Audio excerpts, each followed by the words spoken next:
Hello, the internet. Welcome to 10 Ways You Can Increase Click-Through Rate today. My name is Sean Quadlam. I'm a writer and account manager at PPC Hero and Hannaford Marketing. And today, I have the pleasure of being joined by Larry Kim. He's the founder of WordStream. He's been doing PPC and SEO for 10 years. 5 years ago, he started WordStream. And he also is the man responsible for AdWords Grader and the 20-minute PPC work week. Hello, Larry. How you doing? Doing great, Sean. Thanks for having me. It's great to be here, and it's great to be doing a webinar with PPC Hero Hennepin Marketing Crew. These are actually my favorites, so I hope you guys enjoyed what we've prepared today. Yeah, thank you. I hope you don't have other webinar partners listening in who just got scalded to the core. That's so great to hear. Awkward.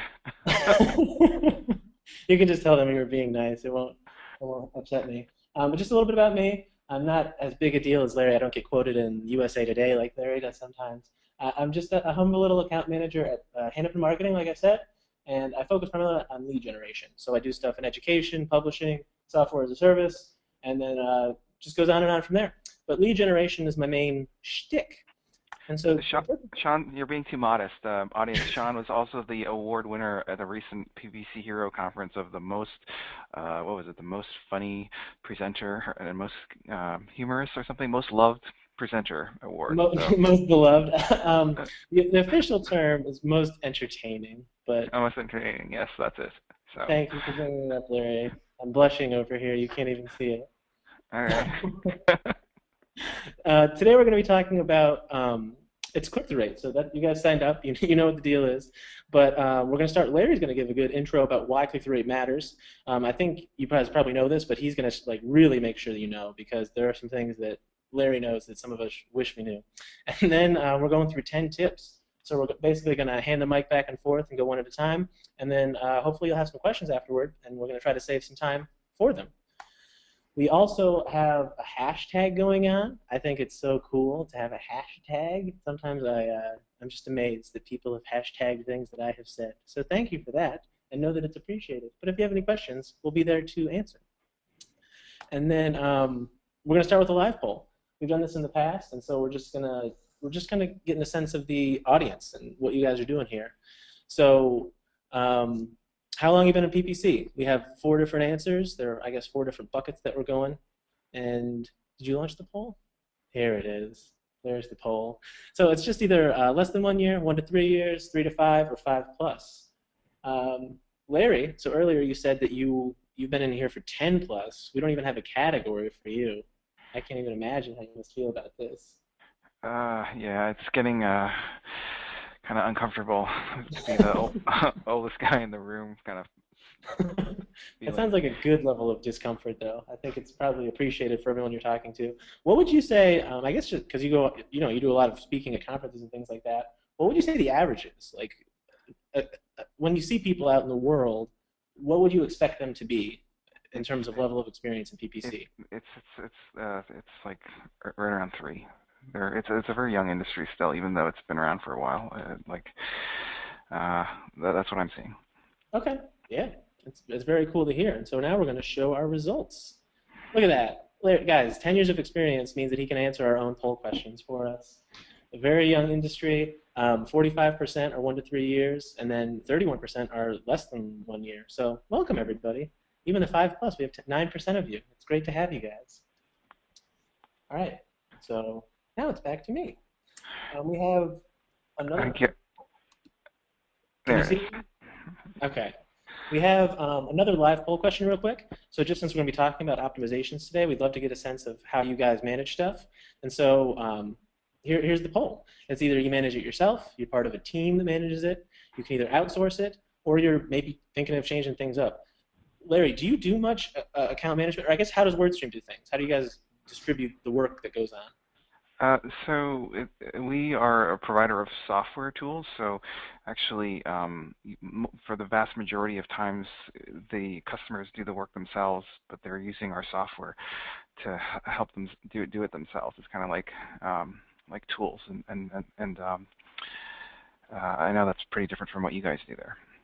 Yeah, we definitely We actually, we enjoy some of your software on a daily basis. So we use it. I'm generally part of a team. So all the accounts that I'm on, I work with other people, and it's collaborative and fun. Yesterday we had a meeting where we had to think of campaign names and stuff like that. So I'm part of a team, is how I would say. Oh, wow. So 66% of you guys manage it yourself. Kudos to you. And then I guess I'm part of the 28% that is part of a team. So that's very cool. And Joe, we just want to get a sense of that when we head into how the different optimizations are going. Awesome. So now, Larry, I'm going to kick it over to you. I'm sorry for dominating the first 7 minutes of this webinar, but now it's on to you about click-through rate and just why it matters.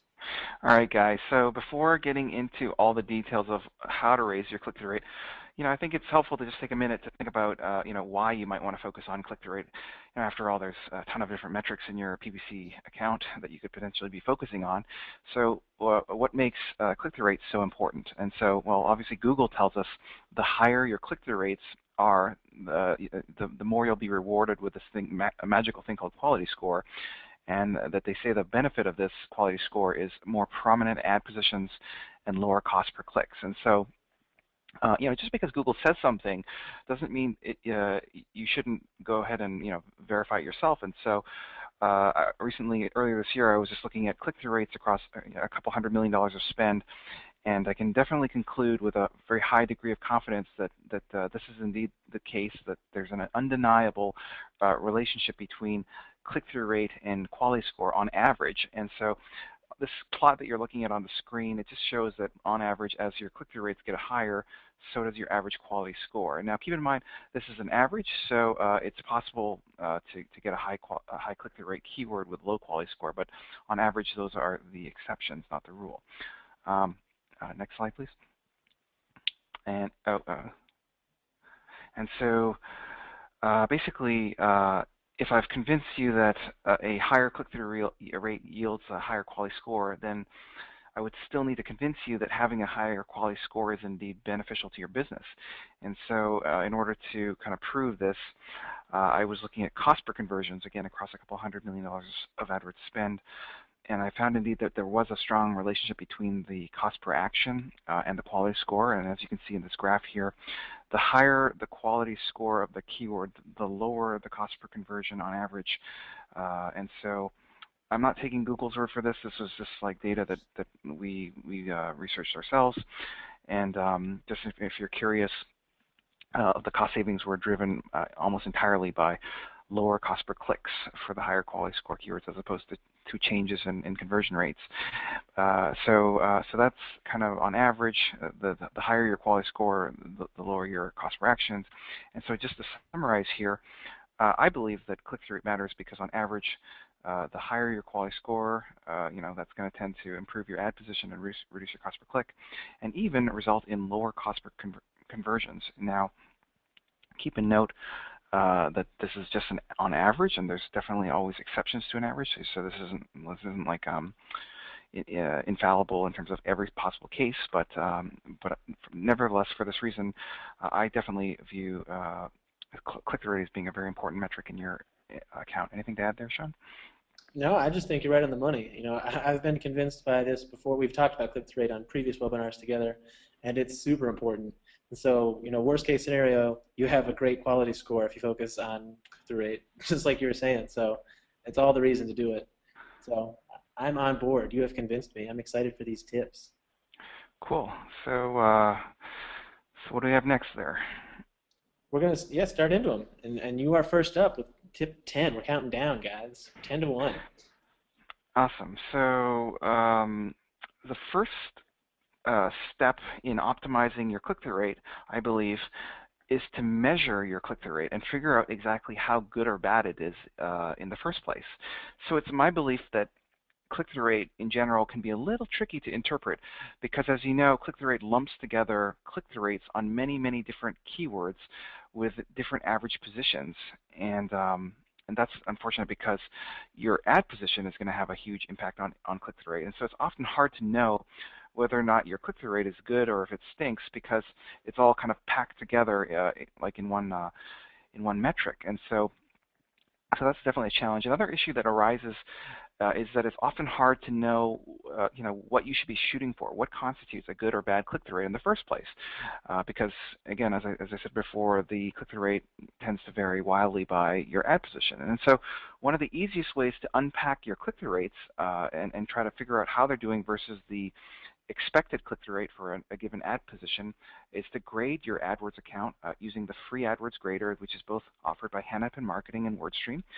And as you can see in the screenshot here, what this free AdWords grader does is it plots the click-through rate versus the average position for your top 200 keywords in your account. So each dot in this graph is a keyword with a specific click-through rate and ad position. And on the same chart, it plots that kind of orangish yellow curve there where you can, and that's the expected click-through rate curve. And so you can quickly visualize if your keywords are above or below that expected average click-through rate line there. And so in this example, you can see that by doing this analysis, I can visually quickly see that the majority of the keywords here are falling below that average line. And so that gives me some idea that there's some room for improvement. It also kind of gives me some context as to how much possible improvement I need to do to be successful. In this case, I want to get to like 2% click-through rate or whatever. And so that's really helpful. The second, just to follow up on this here, another common attitude that I've kind of run into initially when trying to help motivate clients to improve their click-through rate is this notion of complacency. And so you probably know that your click-through rate won't improve by itself, and that you're going to have to test and try out a whole bunch of different things when trying out different keywords, ads, and many other tips and tricks that we're going to be talking about today. You're going to have to try out these things in your account and figure out what actually works for your customers. Yet I'm always kind of interested to see how little work on average gets done in the typical PPC account. So recently I was just looking at the change history logs for around 1,000 AdWords accounts, and what I found was that in the vast majority of accounts, nothing is ever done in a typical account for a typical week.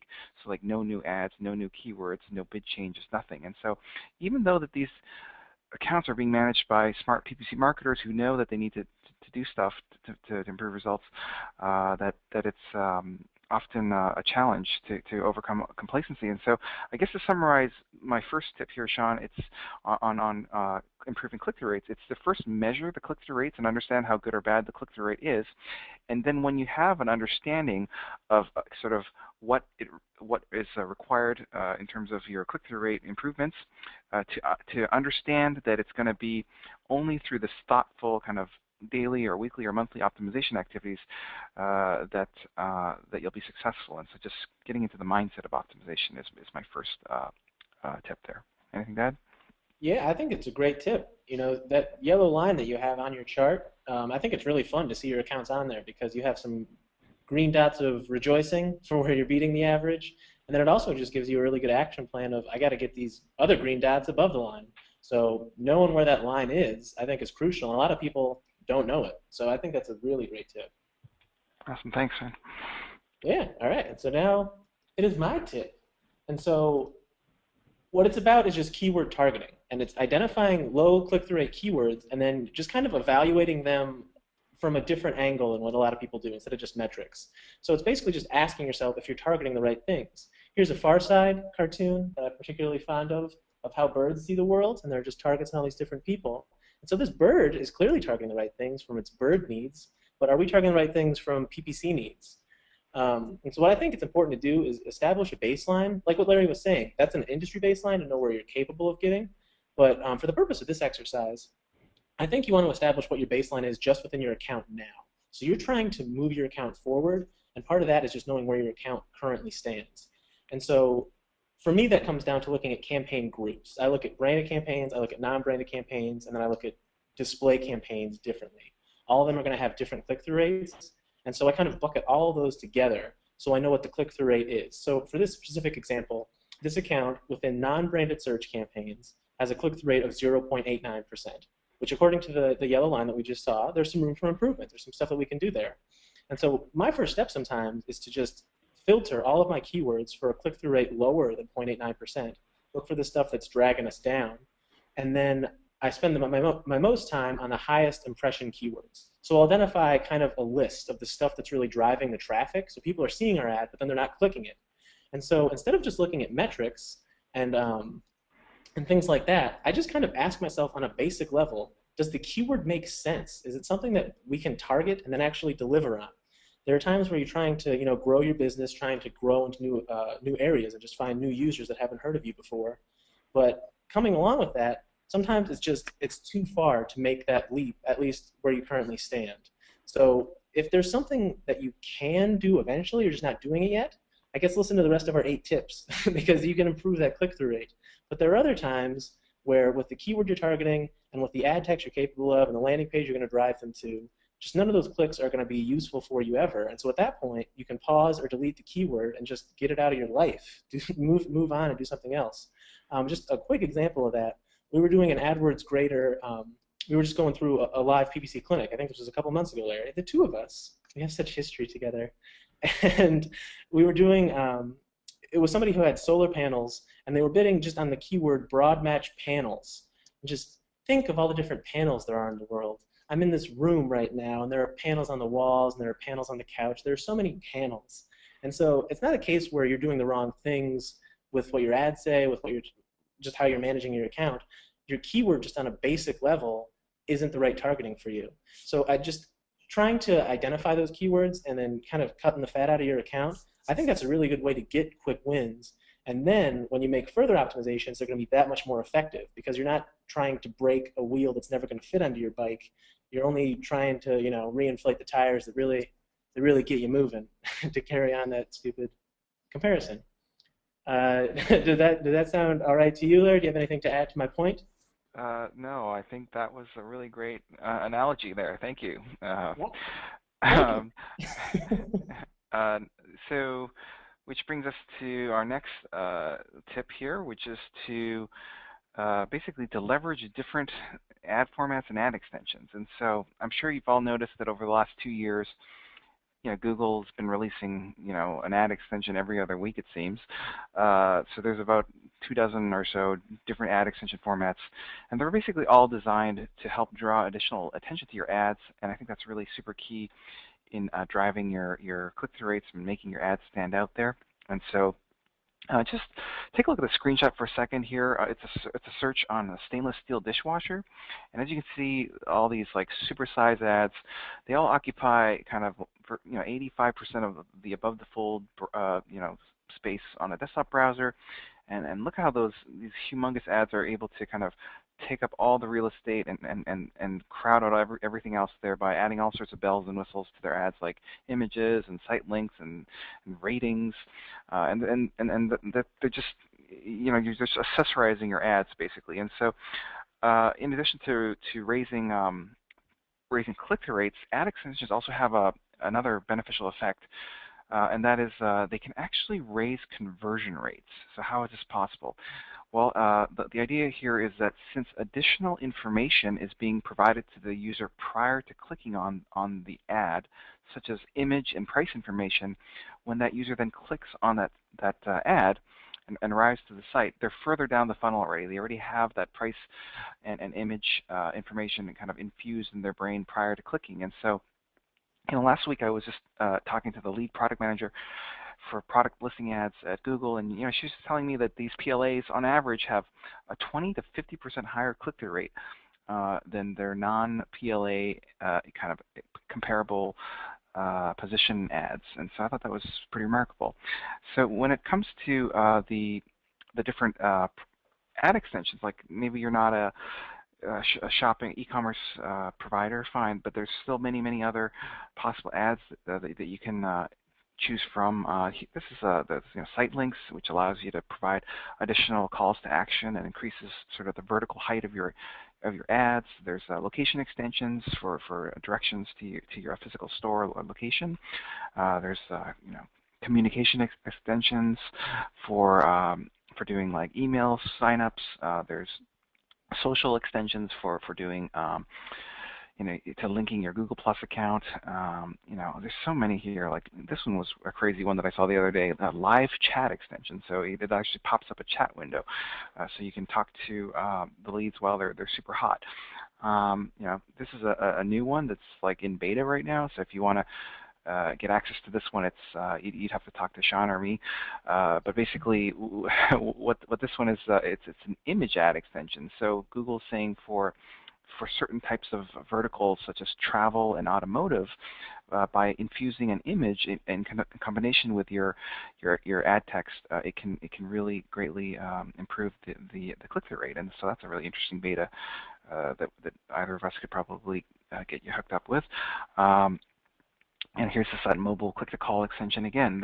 These things all work in combination to greatly increase your click-through rate. So if you're not using all the applicable ad extensions to your business, this is really low-hanging fruit. Anything to add there, Sean? I'm just always curious to see what trend makes the leap from beta to real life thing. I think that live chat, I think it's kind of bananas. Like I wonder how many people actually do the live chat. Same with signing up for newsletters. I'm curious to see who would put their email in just a PPC ad, only having read the ad and just say, oh yeah, start emailing me stuff. So I'm very curious. I think they're interesting in theory, and I definitely think you should try them out. Because they're free. As some movie, I think Super Troopers says, don't cost nothing. So it's good to get in there and see what happens with them. So it's interesting stuff, and I think it's definitely something to take advantage of.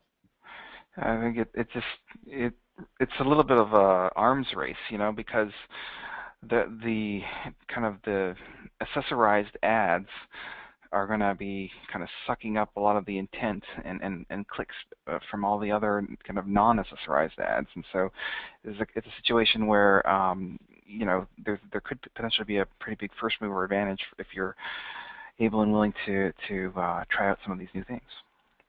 Yeah, I think arms race is just the perfect way to put it. So you definitely don't want to be left behind in that. Makes great sense. So what's next there? All right. So now my tip. It's kind of going back to keyword targeting, but this one it's the execution of it. So we started out by seeing if we're targeting the right keywords, and now that we know we're targeting the right stuff, and just if you think about it, the logic behind them makes sense. Now we're just going on to the next step of seeing what that match type is. And as soon as I heard the word match, my mind immediately went to Martha Stewart. And then just to show topicality, they're bidding on it, which I thought was interesting, and I figured why not put the screenshot in the webinar? So if you search MarthaStewartMatch.com, they have a very targeted ad for you. So kudos to Match.com. I think they're doing a good job there. But for our purposes today, I've cross-sampled some of the accounts that Hannafin manages and just looked on a basic level what match type we're doing and how the click-through rate is. And I've seen these same statistics borne out pretty much in all of my accounts. Exact match is always going to be your highest. And I have to say almost. We have to have our caveats, Larry. I don't want anybody to say, hey, wait a minute. So it's possible. I would say it's pretty rare. And then phrase is next, and then broad and modified broad generally have the lowest click-through rates of the three. So if you're looking for really quick wins when it comes to click-through rate, like if you have some sort of goal that you need to hit within a week, I don't know why anyone would do that, but I'm just saying if that became an issue for you, you could just look to cut out broad or modified broad keywords from your account. I think they're great to have. It's something that drives growth in your account. That's the place where you can really get good search queries to then pull them up into exact match so you know what you're going for. And it's a good way to grow, and I think they should be used. But if you're trying to get a really high click-through rate for your account, you can just cut out a modified broad here or just a regular broad match there, and you're going to save yourself a lot of impressions without cutting out that many clicks. So that's just a good way to get a quick win on it. And I have a couple of different tactics that I use when I'm coming to my match types. And it also kind of goes back to budget maintenance. Like I said, broad match is a good way to grow your account, and also it kind of soaks up stuff on the periphery. But if you're coming toward the end of the month and you want to really cut stuff down, I actually have all my ad groups broken out by match types. I've inherited stuff where it's still, for full disclosure, I still have some ad groups where it's all match types in there. But for the stuff that I've built out from scratch, I have modified broad in that match type, in that ad group's name. And so I can just go in really quick, search for all my ad groups with modified broad, and just cut them right out of the account.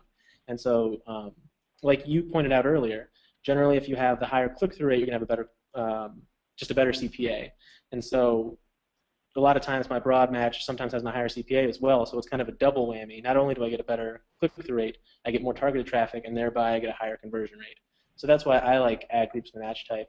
And then if you are in an account where you have different match types in the same ad groups, you could label the match types that are bad and just say, like my volume generators, something like that. And so when it comes to that time of the month to cut out some of your bad impressions, or comes time to cut out some of your cost, you can just go to that label, turn them all off, and just wait till the next month when you have a little bit more room in your budget, a little bit more wiggle room. So it's all about just making sure that you can organize it yourself and be aware of what keywords may drive volume but then kind of harm your click-through rate, and just cut them out when the time comes to do so.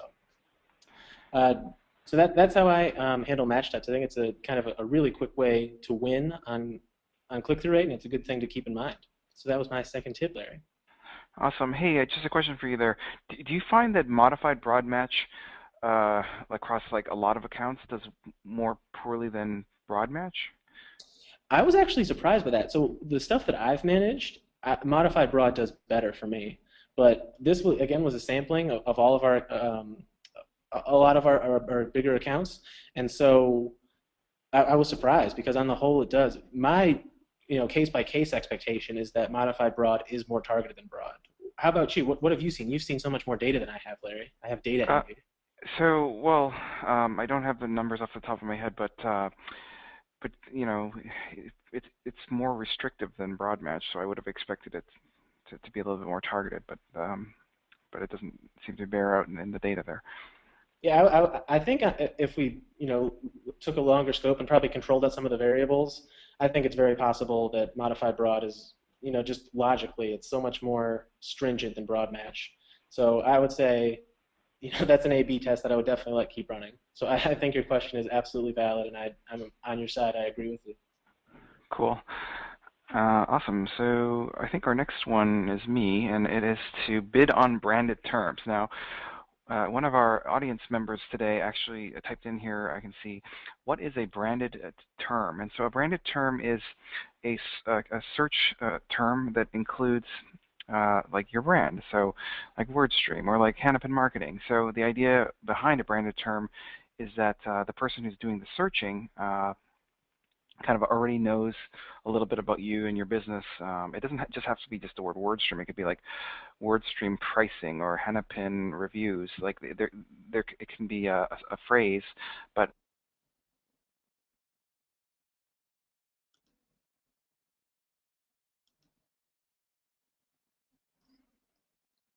Larry, you still there?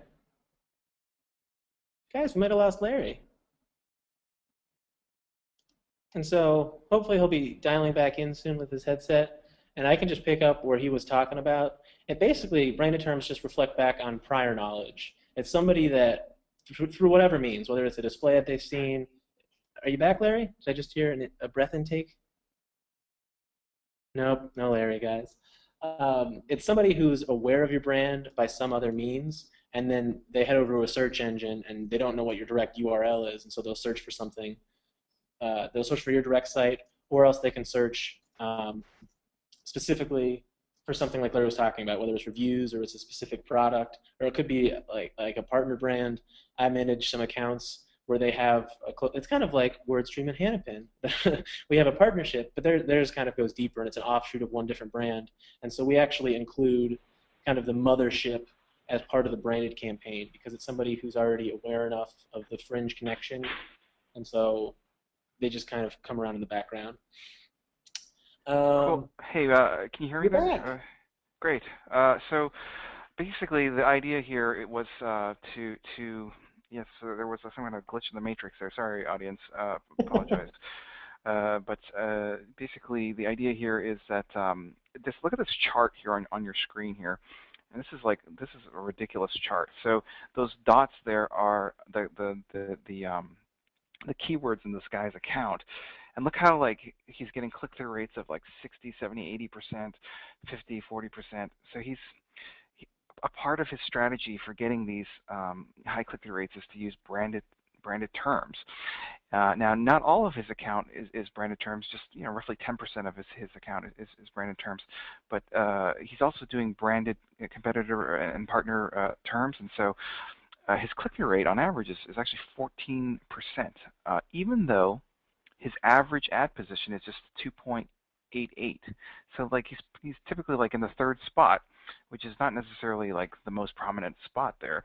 I mean, it's kind of right in the middle, but he's still getting an average click-through rate from search across his account of 14%. So I think that's really astronomically high. It's in fact it's the 98th percentile of all the accounts that I've looked at here. So he's got a 98% score, and so basically the idea was to maybe use those branded terms to raise your account click-through rate, and the reason why that might matter has to do with your quality scores. So this guy's average quality score in his account is 8.8 out of 10. Look how nuts this is. Like every keyword in his account has a quality score of either 10 or 7. There are no 1, 2, 3, 4, 5s or 6s. Even though he's got keywords with like 0.1% click-through rate and 0.4% click-through rate, like keywords that don't necessarily deserve it, are getting quality scores 7 and 10. Did you know about this little life hack here, Sean? I didn't know the ramifications. Hannah and we definitely bid on branded terms, but I hadn't thought through weighted impression share or weighted, quality score, and this is dynamite. I guess my question for you though, how is this only in the 98th percentile, Larry? Who's in 99? Is there somebody like with a 25%? I know some people who like they see the 7s and they delete them. It's pretty fun. Wow. It just depends on how how obsessive you want to be here, but basically what's happening here is that when Google's calculating your quality score, they're taking into consideration the average click-through rate of your account as one of the factors. And so because he's got a decent amount of branded terms that are kind of raising the average click-through rate of the account, it has this effect of kind of floating all the boats. And so all of the keywords in this guy's accounts are 7s and 10s, 7 out of 10 or 10 out of 10, which is just amazing.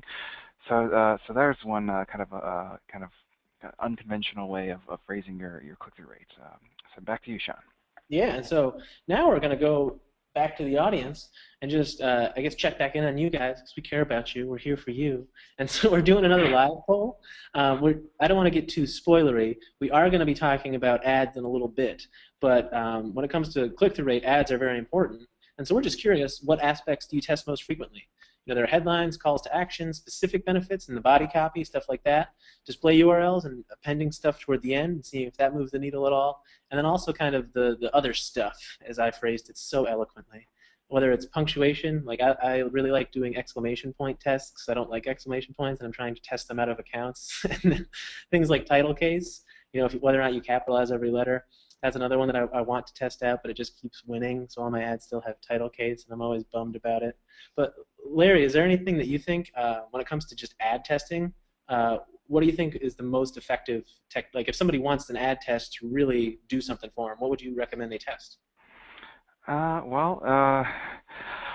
try to write these really weird, sensational ads with like really bold and ridiculous claims or shocking headlines. Just attention-grabbing stuff. It's kind of like maybe think like New York Post kind of stuff. The back pages. I like it. Yeah. Very cool. And so, I think it looks like a pretty even split. Headlines at 27%, calls to action 41%, specific benefits 27%. And how about the other stuffers? I'm proud of you guys, 3%. I love testing that stuff. But now we're going to get back to the webinar content. And we're actually doing a display network webinar inside another webinar. So it's like, holy cow, this is amazing. I bet you didn't realize you're going to get an extra webinar in a webinar. This is the best thing that's ever happened to these people, Larry. They can't even believe their luck. And you also get the benefit of seeing these Twilight Russian nesting dolls. I was looking for a silly picture of Russian nesting dolls for far too long, but I am so glad that I did because it paid off in spades. Look at this thing. It's got Edward and Bella, and then I think is it Jacob and Bella, and then the smallest one of all, the little werewolf guy at the bottom. It's great. But we're going to do 2 of our 10 tips specifically for the display network. And so the first one is using different ad formats. So since there's different inventory available, you can use text in addition to image ads. And so this is just another cross-sampling of Hannafin stuff. And you can see a nice little bump from text to image. And so there are also a lot of different sizes of image ads. So that's something that you want to test. That's a case where it's kind of like match types. Some have better click-through rates than others. And so I'll cut out the bad performing sizes. I found that stuff on the top of the page gets a crazy amount of clicks, but it doesn't convert. So like the big, I can't remember all of Google's weird names for them. It's like the banner or something. It's the narrow one that usually goes on the top of stuff. And then if we remove this orange bar, the most different ad format out there is display ads. And so that's kind of the stuff that moves. It's the thing that has moving pieces. And you can see here that it's doing tremendously well. It's something that if you're not doing, you should really try it. I'm actually going to a client meeting in 2 hours after this webinar, and I'm going to talk to them about their need for more display ads. They're the ones that create all their stuff. There's always kind of a backlog, and so we want to move from images into display because other clients of ours just are doing great things with it. Look at that enormous lift in click-through rate, and so that's going to be a quick win. Just having a headline that just swoops into frame. For some reason, people are like, "Oh my gosh, I want to click on that ad so bad right now." And Google also has a great thing available for people if you have a limited bandwidth when it comes to actually creating stuff. You can just do new ad, and then there's the display ad builder, and they have a lot of different options. They have expandable stuff. I've read a survey or a study recently that said the tablet users really like expandable ads. So that might be something worth trying out, especially since tablets, you have to do them nowadays in the land of enhanced campaigns. So with expandable videos and things like that, you can really try to cater your stuff a lot more toward tablet users. And then in addition to that, they just have a lot of, they're kind of basic templates, but you can customize them like crazy. You can change the colors of buttons, you can change the colors in the background, you can upload your own photos to them. And so it's a lot of really good opportunities for you. And if you want to improve your display click-through rate, this seems like a really good way to get a quick win out there. So put together a couple of these. We have a video tutorial on PPC Hero in case you're curious about the specifics. So check it out. That's a good one. And then continuing right along with our Russian nesting dolls Twilight Display Network webinar inside another webinar, we're going to talk about frequency capping on your campaigns. So this is something I talked about at HeroConf. I apologize if there are any of the attendees here who have heard this before. I don't want to be a repetitive guy, but I guess I'm a little proud of this one. So I just wanted to talk about a quick report. It kind of limits how annoying you are. Sometimes people follow around on marketing just over and over, and you're like, why did I ever click on this site? Because people come after me like crazy. And this is a way to actually prevent that kind of perception from cropping up. And then only some of these campaign types track this on their own. So interest categories and then remarketing automatically can view this report, but for other campaigns, you actually have to add frequency capping before you can even report on it. So keep that in mind for other stuff. So for keywords and topics, but just it's on the dimensions tab. I just do reach and frequency by day, and then you can download it into Excel. It's a pretty simple report. It just says which day, how many times it's impressed, and then I actually create impressions by just multiplying frequency by unique users. It's kind of like Facebook right now, but you just have to add that one column yourself. And then you can just do a really quick pivot table with frequency as your row, and then just calculate your click-through rate, calculate your conversion rate, and calculate your conversions. And it only breaks it down 1 through 8. And so that's why I do reach and frequency by day. If you did it by month, you're going to have such a high percentage that have seen your ad at least 8 times in a month. So your numbers become almost meaningless. That's why I think on a daily basis it makes sense to do the frequency capping. And then if this is the report and how it looks, and if you just group it one at a time and just go down and see where your wins and losses are. So on our first impression in a remarketing campaign, our click-through rate's 44%, or 0.44%. And then 2 through 8 plus, it's 0.05. So that's just an astronomical lift. It's something, if you exclude that traffic, your click-through rate's just going to go be great, like almost immediately. However, you are going to lose a lot of your traffic because sometimes people do need that second run through to see what's going on. So in that first screenshot, we're losing 222 of our conversions. And so that's why I just walk through each of my impressions and see how frequent they are, and then see at what point the click-through rate stops being good and at what point we're only losing a small number of our conversions. So you can see the next step is just the first two, and our click-through rate's 0.29, still way better than 0.04. And I've done this all on my own. You guys don't want to see all of them, but for this specific campaign, I did cap it at 4 impressions per day, and so that way now our click-through rate should go from the 0.07, which was the old click-through rate across the entire account, to theoretically now up to 0.18%. We've employed this in places, and at times it hasn't been as big a gain. All this data is sampled from Google, so it's not perfect stuff, but it gives you a sense of what's going on in your accounts. And then if you cap it at 4 impressions, you're only losing 88 conversions out of the 373. So there is a real quick win for you on display network campaigns. Just set up some frequency capping. And if you're setting up for a non-ICM remarketing campaign, you can just throw it, I would say to put it at 8 a day just to start with, because that's all that you can report on anyway. So I like to do stuff that I can report on. So that's what I would recommend if you're trying to cap some new campaigns like that. Whew. That was the Display Network webinar inside another webinar, Larry. Do you have anything that you wanted to comment on of the stuff that I just babbled about?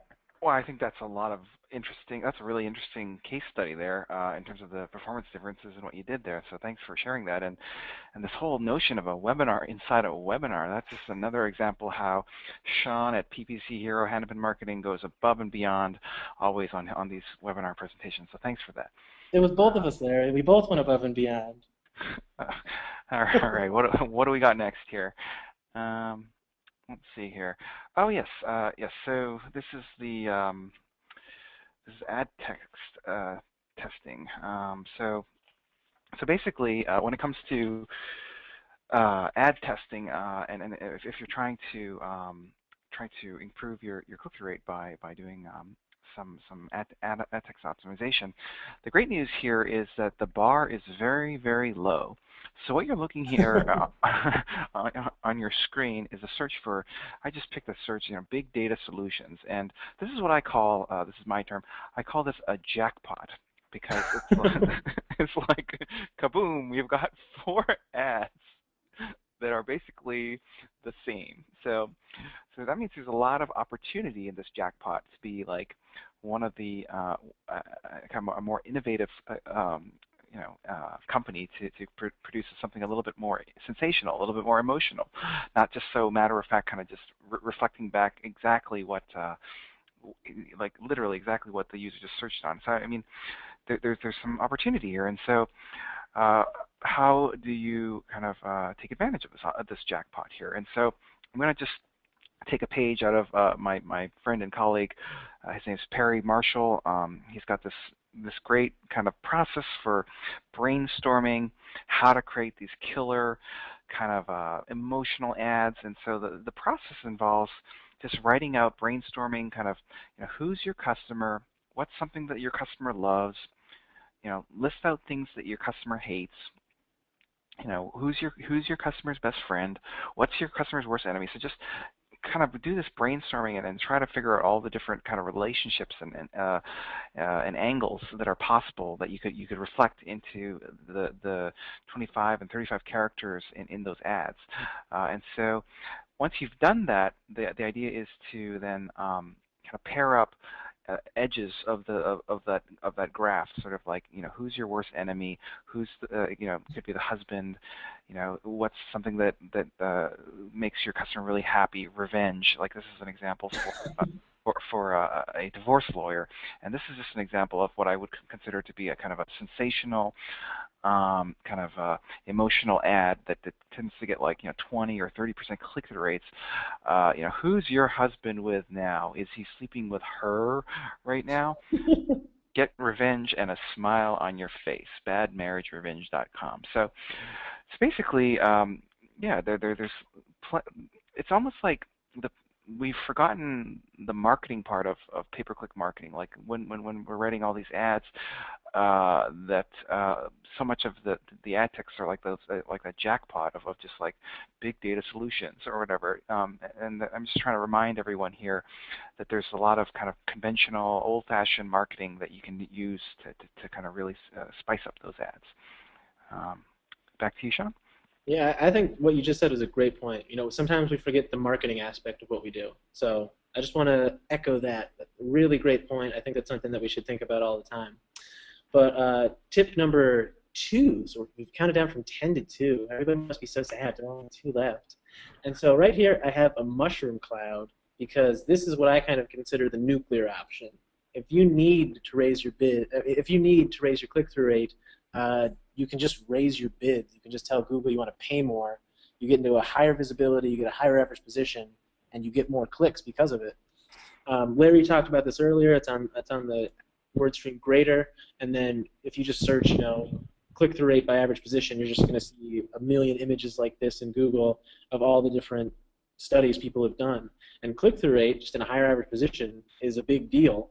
And then also just being on top of the page. And so being on top of the page is another case where you just need a higher bid to even be able to appear there.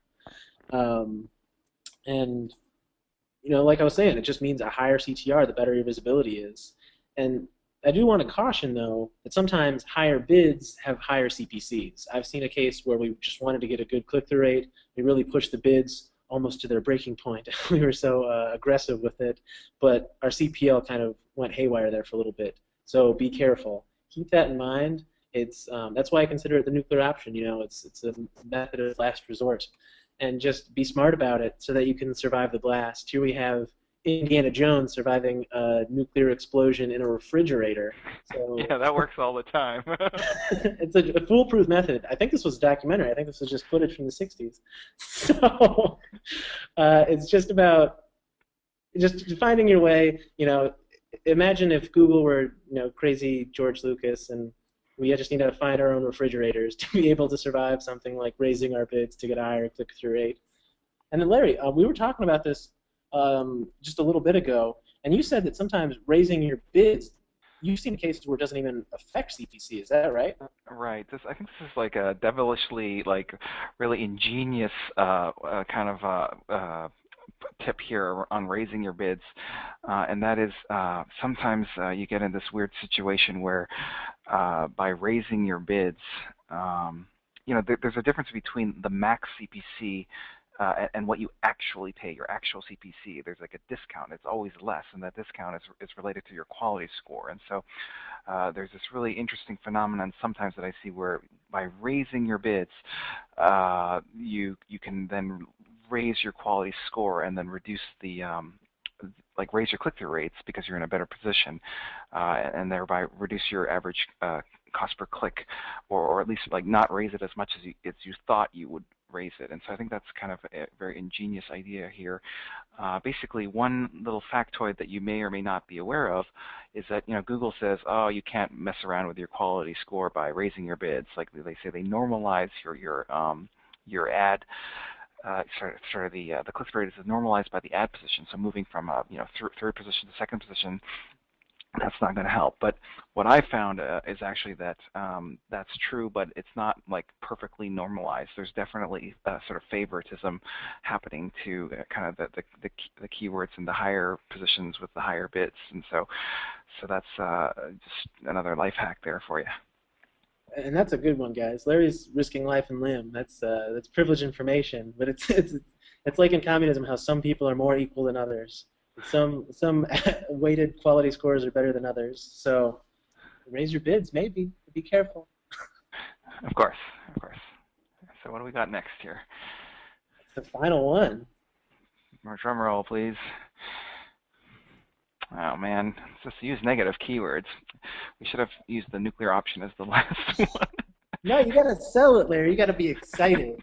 Negative keywords. This is the real deal, guys. There's a reason it was #1. All right, guys. So click-through rate is defined as your clicks divided by impressions. And so in order to improve your click-through rate, reduce the amount of garbage impressions that you're accruing to your keywords. And so by definition, fewer dumb impressions on keywords that have and search queries that have nothing to do with your business mathematically guarantees a higher click-through rate. So the question therefore becomes simply how to find all these negative keywords, because I guess it's very hard to kind of anticipate kind of what kind of unwanted searches that you didn't intend on accruing. And so for that, I would recommend using a negative keyword tool. So there's one included in WordStream. And so how a negative keyword tool looks at the kind of the keyword modifiers. We call them negative keyword contenders. So like here's an ad for like finding long tail keywords, just explore the long tail of search and lower your PPC costs. So this is like an ad for WordStream's software, and then one of the negative keyword opportunities that's been highlighted by the software is the word define, because it's kind of not generating conversions, it's wasting money, and maybe that word define is kind of more informational orientation. It's like not someone who's looking to necessarily buy something. They just they just want to know the definition of what a long tail keyword is. So that's an example of how you could then take these guys out of your impressions, and thereby mathematically guaranteeing your raised click-through rate. And now there's been a little bit of the debate about whether or not negative keywords increases or has no impact on your quality score. So what I've found is that there most certainly is. So Google says there's no impact on your quality score based on the use of negative keywords, because they have all this stuff on their website. I'm not going to go into it, but that's their official line. But I've found that using negative keywords most definitely shapes intent around your ads and keywords, and I've seen a meaningful impact on quality score as a result. And so that's my my last and final life hack for today. Any thoughts on that? I think it's a great one. It does make an impact. Search queries every month, even on established accounts, I'll still be surprised what just unearthing one additional negative keyword can do. Because even if it's something that just you think could be more, a lot of the bad queries are kind of buried in the other search terms part of a search query report. And so using tools like this, you can kind of identify stuff that probably is doing more damage to you than you know, because if it doesn't get a click, a lot of times it just kind of hides out in the other search terms part of your search query report. So very important. Totally agree. Cool. So yeah, that's our 10th tip. And since today was all about CTR, I just do want to do a friendly reminder as we wrap up that it's hugely important. Larry talked about it. I can't underscore it enough. It's very important. It's not the only metric, though. So think about profit, think about your CPA, think about return on ad spend, think about your time on site. I don't think that it should be what drives your account. I think it should be how you optimize your account. I think it would be how you drive down your CPA, like Larry was talking about. But when you're seeing if your account's doing the right things, I think there's more to it than just click-through rate. So keep it all in mind. What happens after the click? That's the big stuff. Yeah, and that's why you'll have to stick around for our next webinar, right? Yeah, exactly. All right. And we just have one more poll question for you guys. So we have a couple of offers. Larry and WordStream are willing to offer a free one-on-one AdWords assessment with one of their PPC experts. And then Hannafin is willing to offer a free solutions blueprint. So we take a look at bigger accounts, and it's more than just saying how your account's doing. We kind of talk about the roadmap for it and what it could do in the future. So solutions blueprint, it kind of sounds a little jargony, but it's just well-intentioned. It's just, here's where your account is, here where we think you can get it if you put a little bit more effort into it. So let us know if you're interested in either of those offers. I think the stuff that WordStream offers, their collection of tools is just really staggering if you really get down to it. And I love their keyword niche tool, and I just like all the different stuff they offer that Larry was talking about. So I'm glad that Larry, you were able to join today. Well, thanks, Sean, and audience. I think very highly, of course, of Hannafin Marketing as well. They have the coolest PPC blog by far in the industry, with like the PPC hero, and it's jam-packed full of awesome insights. And in fact, I've been reading it, subscribing to it for 5 years. So, that's a kind of a testament to kind of their thought leadership, and I would feel very comfortable recommending Hannafin Marketing for if you're a large company needing expert paid search kind of consulting or management services. Definitely recommend that you take them up on that offer.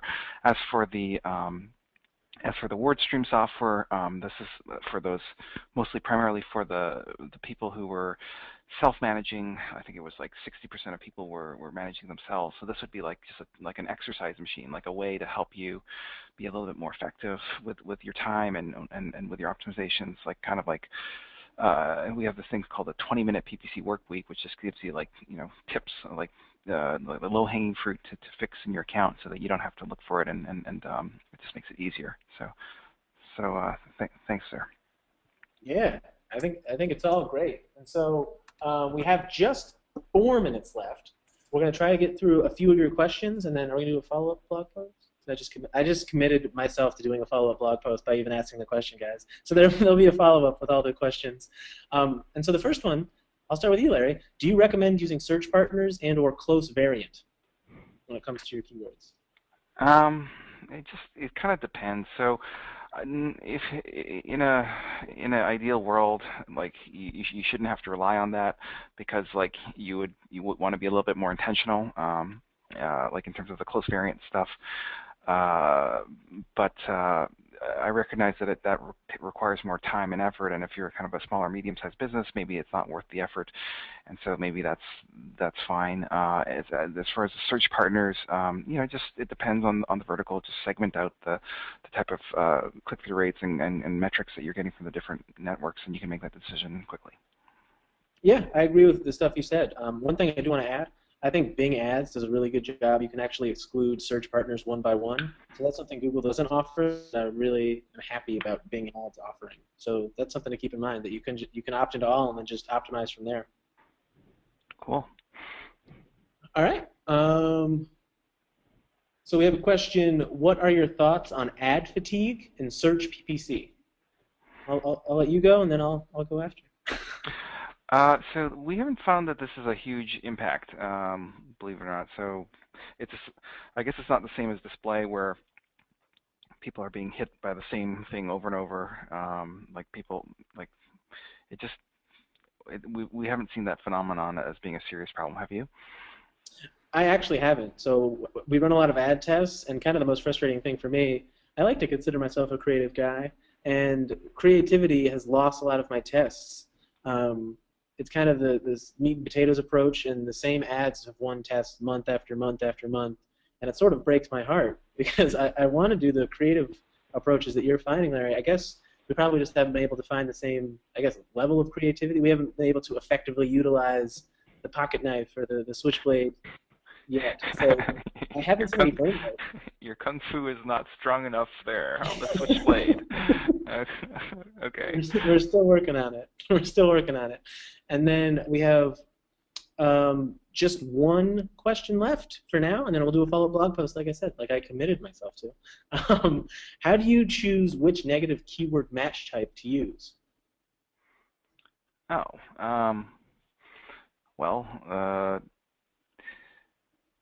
I think I would just use broad negative keyword match type, because it's not as crazy as broad match for keywords. So the definition of broad match on a negative keyword does not include synonyms and all these other things.